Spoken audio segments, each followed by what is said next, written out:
Hi hello viewers, welcome to TSK vlogs. இன்னைக்கு நம்ம பார்க்க போற ரெசிபி என்னன்னு பாத்தீங்கன்னா ஒரு கேக் ரெசிபி தான்.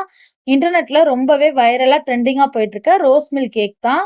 அது எப்படி செய்யலாம், அதுக்கு செய்ய தேவையான பொருட்கள் என்னென்ன, அதோட மெஷர்மெண்ட் என்னென்னு வாங்க வீடியோக்குள்ள போய் பார்க்கலாம். நான் இந்த ரோஸ் மில்க் கேக்கு 1 கிலோ செய்ய போறேன். அதுக்கு தேவையான மெஷர்மெண்ட் சொல்றேன், நோட் பண்ணிக்கோங்க. ஃபர்ஸ்ட் 8 முட்டை எடுத்துக்கிட்டேன், மீடியம் சைஸ் முட்டை. அதை வெள்ளைக்கரு தனியா மஞ்சக்கரு தனியா பிரிச்சு எடுத்துக்கோங்க.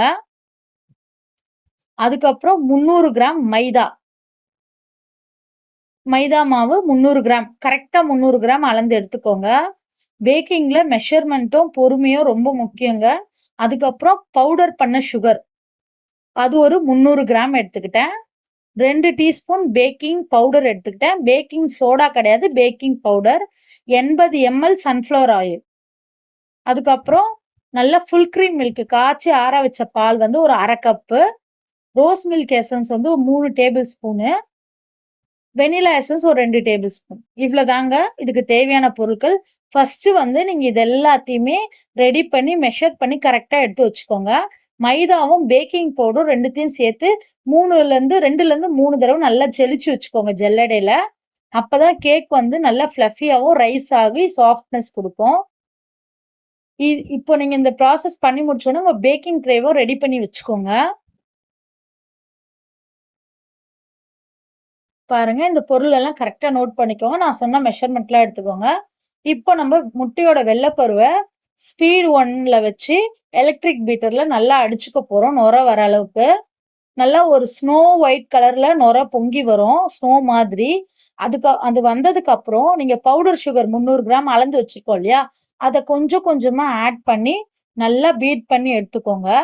உங்களுக்கு கொஞ்சம் டைட்டன் ஆகுற மாதிரி தெரிஞ்சது, பீட் பண்ணும் போது கொஞ்சம் டைட்டா ஆகுற மாதிரி தெரிஞ்சுன்னா ஸ்பீடு 5 வரைக்கும் நீங்க வச்சு நல்லா பீட் பண்ணி எடுத்துக்கோங்க.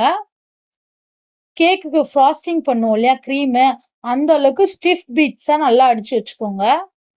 இதுதான் கேக்குக்கு ஒரு ரைஸும் கேக்குக்கு ஒரு சாஃப்ட்னஸும் கொடுக்க போகுது. இந்த எக் ஒயிட் தான், அதனால இது நல்லா அடிச்சு எடுத்துக்கோங்க. அதுக்கப்புறம் நம்ம மஞ்சக்கரு தனியா பிரிச்சு வச்சிருக்கோம் இல்லையா, அதுல 2 table spoon vanilla essence add பண்ணிருக்கேன்.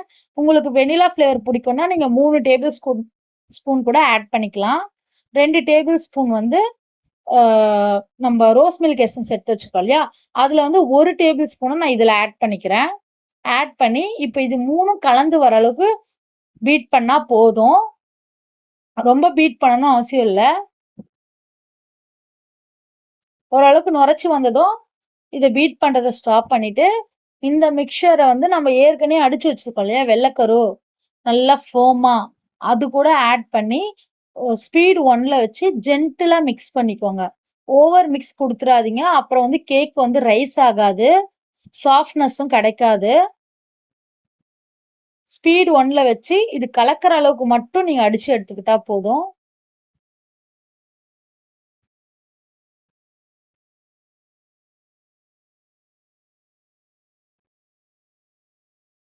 பாருங்க,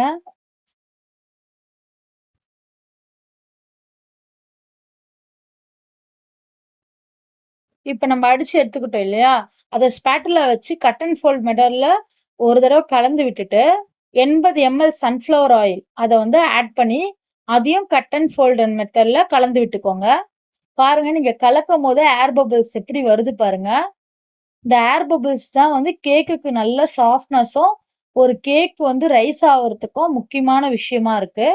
பேலன்ஸ் இருக்க ரோஸ் மில்க் எசன்ஸை நம்ம இதுல ஆட் பண்ணிக்கிறோம். ஆட் பண்ணி இதையும் நல்லா கலந்து விட்டுக்கலாம். நான் ரோஸ் மில்க் எசன்ஸ் அதிகமா ஊத்தல, கொஞ்சமா தான் ஊத்திருக்கேன். உங்களுக்கு ஃபிளேவர் பிடிக்கும், இன்னும் கொஞ்சம் கலரா வேணும்னா நீங்க இன்னும் கொஞ்சம் கூட ஆட் பண்ணிக்கலாம், ப்ராப்ளம் இல்ல. நான் கொஞ்சமா தான் ஆட் பண்ணிருக்கேன். இப்போ நம்ம வந்து மைதாவும் பேக்கிங் பவுடரும் செலிச்சு வச்சிருக்கோம் இல்லையா, 3 தடவை நான் செலிச்சு எடுத்துக்கிட்டேன். அந்த செலிச்சு எடுத்துக்கிட்ட மாவை கொஞ்சம் கொஞ்சமா ஆட் பண்ணி கட் அண்ட் ஃபோல்டு மெத்தட்ல கலந்து எடுத்துக்கோங்க. பொறுமையா கலக்கணுங்க. கலக்கும் போது ரொம்ப ஃபாஸ்டா நீங்க கலக்க வேண்டாம். நீங்க ரொம்ப ஃபாஸ்டா கலந்தீங்கன்னா அந்த எக்கோட வந்து எக்ல ஏர் பபிள்ஸ் இருக்குல்ல, அதெல்லாம் போயிட்டு ரொம்பவே மாவு வந்து திக்காயிடும், கேக் வந்து ரொம்ப கல்லு மாதிரி ஆயிடும். இப்ப நம்ம மில்க் ஆட் பண்ணிக்கிறோம், 1/2 கப்பு. பாருங்க, கொஞ்சம் கொஞ்சமா பால் ஊத்தி நீங்க நல்லா கட் அண்ட் ஃபோல்ட் மெத்தட்ல கலந்து விட்டுக்கோங்க. ஒரேடியா பால் ஒட்டுக்கா ஊத்தி கலக்க வேண்டாம். பாருங்க பேக்கிங் ட்ரே ஃபர்ஸ்டே ரெடி பண்ணி வச்சுக்க சொன்னேன்ல.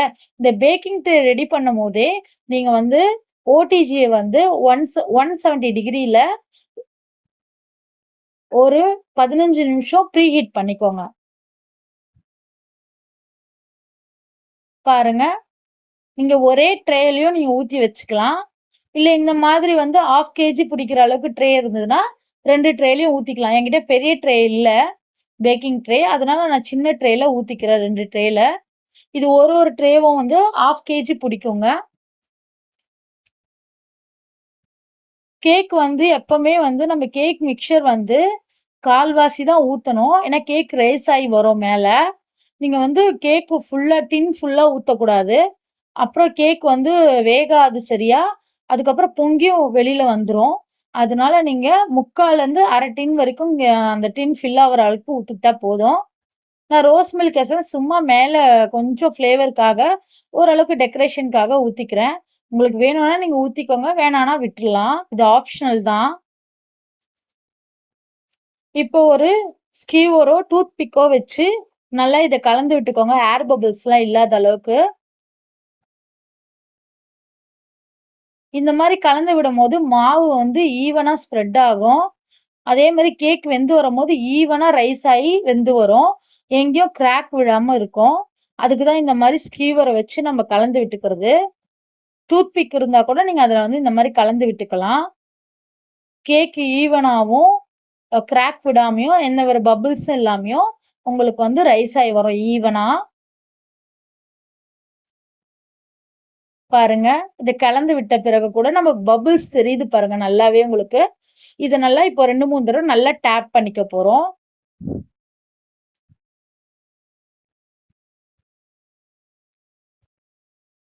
பாருங்க இந்த மாதிரி நல்லா டேப் பண்ணும்போது பபிள்ஸ் உடையது உங்களுக்கு நல்லா தெரியுதா? அவ்வளவுதாங்க. இப்போ நம்ம இது ரெண்டுத்தையும் அவன்ல வச்சுட்டு ஓடிஜில 170 டிகிரி செல்சியஸ்ல நான் வந்து 45 நிமிஷம் வச்சிருக்கேங்க. நீங்க ஒரு 40 நிமிஷம் ஆன உடனே ஓபன் பண்ணி சென்டர்ல குச்சி வச்சு குத்தி பாருங்க. கிளீனா வந்துருச்சுன்னா வெந்துருச்சுன்னு அர்த்தம். ஓகே எடுத்துடலாம். எனக்கு வந்து 45 நிமிஷம் ஆச்சு 170 டிகிரில.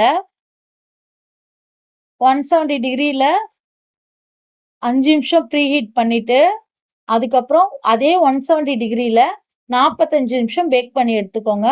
இதுவே போதுமான அளவு. பாருங்க நான் ஒரு ஸ்கியூவர் விட்டு காட்டுறேன். பாருங்க எந்த அளவுக்கு நம்ம குச்சி உள்ள விட்டு எடுக்கும் போது கிளீனா வருதுன்னு பாருங்க ஒட்டாம. இப்போ வந்து கேக் நல்லாவே வெந்து வந்துருச்சு. இதை கம்ப்ளீட்டா ரூம் டெம்பரேச்சர் வர அளவுக்கு கூல் டவுன் பண்ணிட்டு அதுக்கப்புறம் தான் கட் பண்ணணும். கேக் சூடா இருக்கும் போது கட் பண்ணீங்கன்னா ரொம்பவே பிஞ்சு வந்துரும். பாருங்க கேக் எந்த அளவுக்கு சாஃப்டா வந்திருக்கு, எவ்வளவு ரைஸ் ஆகி வந்திருக்கு பாருங்க. அதோட சைஸ் பாருங்க. இதை நம்ம இஷ்டம் போல இதை வந்து பீஸ் போட்டு எல்லாம் குழந்தைங்களுக்கு எல்லாம் கொடுக்கலாம். குழந்தைங்க வந்து பெரியவங்க வரைக்கும் நல்லாவே விரும்பி சாப்பிடுவாங்க. இந்த ரெசிபி உங்களுக்கு பிடிச்சிருக்கா?